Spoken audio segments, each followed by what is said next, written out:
Assalamualaikum warahmatullahi wabarakatuh. Halo semuanya, kembali lagi bersama saya Muhammad Andika Pratama dalam video Learning Journal.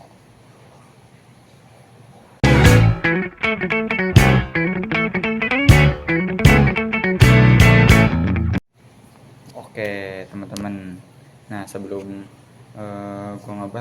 saya ngebahas terkait apa aja pas lagi pelajaran di MK atau mata kuliah penulisan berita dan artikel. Nah, pertama-tama tuh di apa aja ya? Kita ngapain aja sih pas lagi MK penulisan berita dan artikel? Nah, pertama-tama kali ini gue pengen bahas eh, sebelumnya itu apa temen saya disuruh ini ya stand up gitu, stand up biasa orang Betawi gitu, stand up kayak bahas-bahasan pantun doang sih, ini bukan stand up sih, bahas-bahasan pantun orang Betawi di kampus gitu.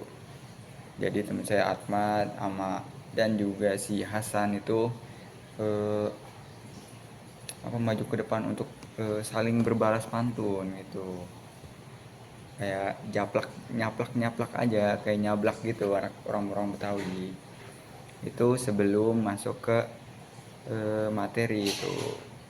Nah, setelah udah kita senang-senangnya, langsung kita ke pembahasan mengenai teknik penulisan jurnal ilmiah.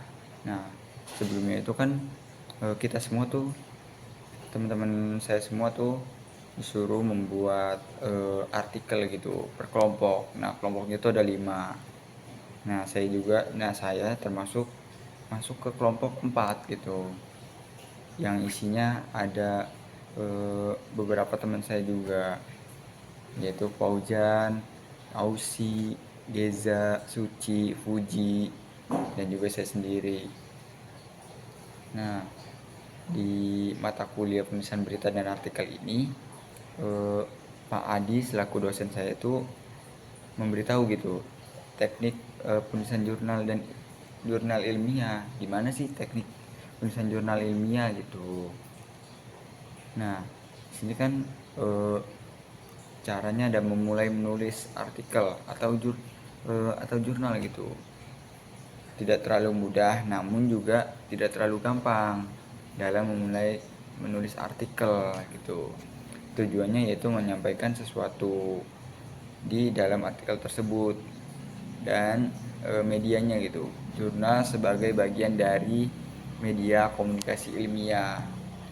Aturan yang mengikatnya tuh ada pedoman dan aturan penulis gitu.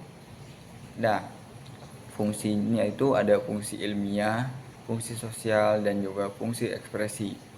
Dan juga ada aspek penulisan. Aspeknya itu ada isi, yaitu kajian bidang keilmuan, dan juga aspek bahasa tulis ilmiah, dan juga aspek sajian, yaitu aturan dan gaya selingkung. Selanjutnya ada ciri-ciri artikel ilmiah. Ciri-cirinya itu ada objektif, rasional, kritis, dan juga pembaharu. Selanjutnya yaitu proses penulisan. Nah, proses penulisan ini ada pra penulisan, berisi bahan tulisan, kerangka, dan juga penulisan. Ada berisi draft tulisan dan juga anatomi. Dan yang terakhir itu ada pasca penulisan, ada penyuntingan dan juga publikasi. Selanjutnya itu ada pra penulisan tuh. Pra penulisan itu pencarian dan pengembangan gagasan. Jadi bobot permasalahan atau urgensinya itu ke dalam gagasan, pengungkapan gagasan, ragam bahasa, hal-hal teknik penulisannya. Terus yaitu pemahaman, metode, ada penelitian kualitatif dan juga penelitian kuantitatif. Pencarian referensinya itu ada buku, jurnal, bisa juga data gitu. Lanjut di penulisan gitu. Penulisan bersifat universal atau mengacu pada ragam bahasa tulis yang baku dan juga gaya bahasa selingkung. Itu gaya bahasa selingkung, ada sistematika tulisan, cara merujuk, cara menulis daftar rujukan, penyajian tabel, penyajian gambar, penulisan identitas penulis. Dan juga ada lanjut, yaitu ada draft kasar tulis atau kayak termasuk draft kasar tulisan, yaitu jangan takut menulis.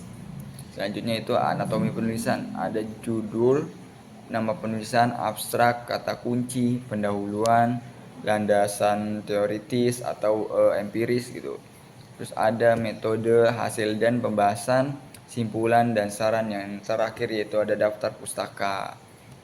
Selanjutnya ada abstrak, yaitu ringkas dan padat tentang ide-ide yang paling pentingnya aja. Terus memuat apa aja, yaitu ada masalah dan atau tujuan penelitian, prosedur penelitian, terus ringkasan hasil penelitian. Itu satu paragraf umumnya itu maksimum 200 kata. Tidak ada singkatan, kutipan, tabel, gambar, merek dagang gitu. Dalam bahasa Indonesia dan juga Inggris. Lanjut pendahuluan. Lanjut ke kata kunci dulu. Kalau kata atau istilah yang dibahas itu untuk mempermudah untuk penelusuran artikelnya. Terus mempunyai makna yang khas dan juga jelas. 3 sampai 5 kata atau istilah yang dibahas di dalam artikel itu ada gitu. Ada di dalam judul atau bahasan. Terus lanjut ke pendahuluan, yaitu ada latar belakang atau rasional penelitian, uraian permasalahan yang akan diteliti, status ilmiah disertai sumber acuan atau data dan referensinya. Terus lanjut landasan teoritis empiris, berisi teori maupun konsep utama yang digunakan dalam penelitian, studi terdahulu yang relevan dengan penelitian, adopsi dan modifikasi model penelitian. Oke, langsung aja ke hasil dan pembahasan. Uraian mengenai hasil dan analisis pembahasan merupakan bagian utama dalam artikel ilmiah, yaitu penyajian bersistem, terus diperjelas dengan ilustrasi, tabel dan gambar. Tabel itu dan gambar sederhana. Data ilustrasi harus ditafsirkan dalam uraian dengan memperhatikan masalah. Oke, lanjut di hasil pembahasan udah tadi, langsung aja ke kesimpulan dasarannya. Bukan kopas dari pembahasan itu. Terus pernyataan pendek atau generalisasi dari temuan. Terus membuat jawaban atas pertanyaan penelitian berupa deskriptif bukan numerik gitu. Membuat implikasi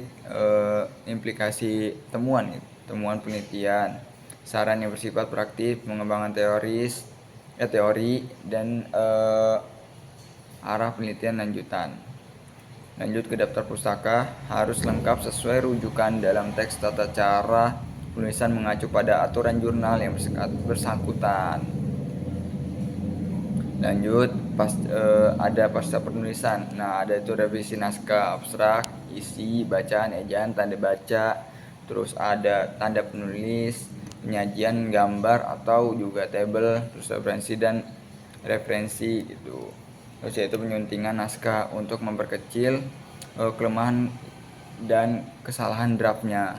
Terus publikasi nama berkala,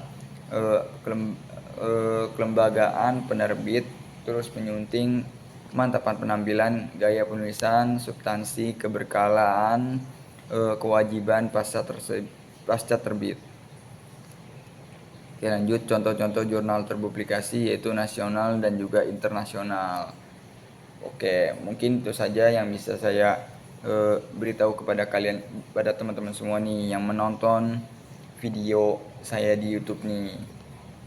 Oke, mungkin itu saja yang bisa saya berikan kepada kalian. Kurang lebihnya itu mohon maaf ya. Wabillahi taufiq wal hidayah. Wassalamualaikum warahmatullahi wabarakatuh.